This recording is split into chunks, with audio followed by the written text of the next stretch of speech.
30 സുവർണ വർഷങ്ങൾ പൂർത്തിയാക്കുന്ന ബിജു മേനോൻ, നമ്മുടെ എല്ലാവരുടെയും പ്രിയപ്പെട്ട ബിജു ചേട്ടൻ, അദ്ദേഹത്തിൻ്റെ ആ ഒരു 30 വർഷത്തെ യാത്ര നമ്മളിവിടെ മാധ്യമ സുഹൃത്തുക്കൾക്കൊപ്പം ആഘോഷിക്കുകയാണ്. ഒരു ചെറിയ കേക്ക് മുറിച്ചുകൊണ്ട് നമ്മളത് ആഘോഷമാക്കുന്നു. അദ്ദേഹത്തിന് ഇനിയും 30 വർഷങ്ങളോ അതിലപ്പുറമോ ഒക്കെ മലയാള സിനിമയിൽ സ്ഥാനമുണ്ട്.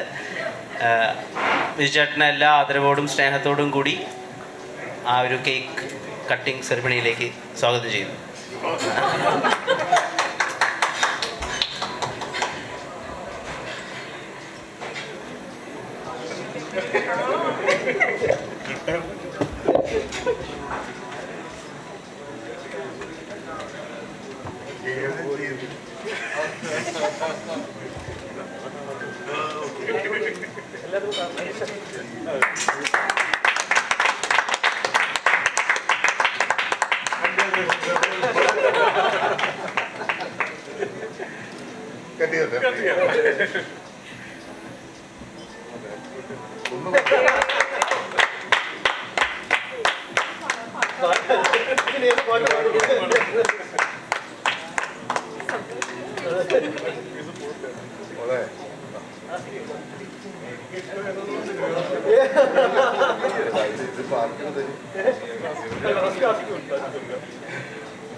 ബിജുചേട്ടാ, ഇപ്പോൾ അപ്രതീക്ഷിതമായിട്ട് കേക്ക് വന്ന പോലെ ഇവിടെ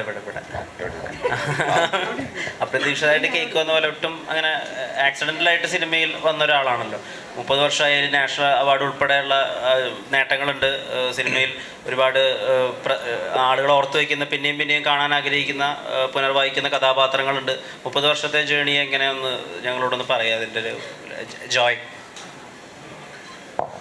30 വർഷം ഇപ്പോൾ ഇവിടെ പ്രതീക്ഷിക്കാതെ ഈ വിഘ്നങ്ങൾ തീരം ഗണപതിക്ക് കൊടുക്കുന്ന പോലെ തുടങ്ങിയതാണ്.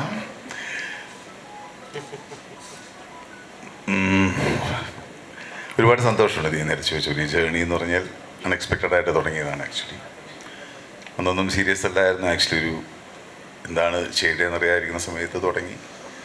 ഒന്നും സിനിമയൊന്നും കുറേ കാലം കഴിഞ്ഞ് നമ്മുടെ ജീവിതമാർഗ്ഗം ഇതാണെന്ന് അറിഞ്ഞു. കുറച്ചുകൂടെ സിനിമയെ സീരിയസ് ആയിട്ട് കാണാനും സ്നേഹിക്കാനും തുടങ്ങി. കുഴപ്പമില്ലാതെ ഈ വർഷം വരുമ്പോൾ വളരെ സന്തോഷം. ഇങ്ങനൊരു 30 വർഷം കൂലൊന്നുമില്ലാതെ ചേക്കാൻ പറ്റുന്നൊരു ഭാഗ്യമായിട്ട് കരുതുന്നു. അത്ര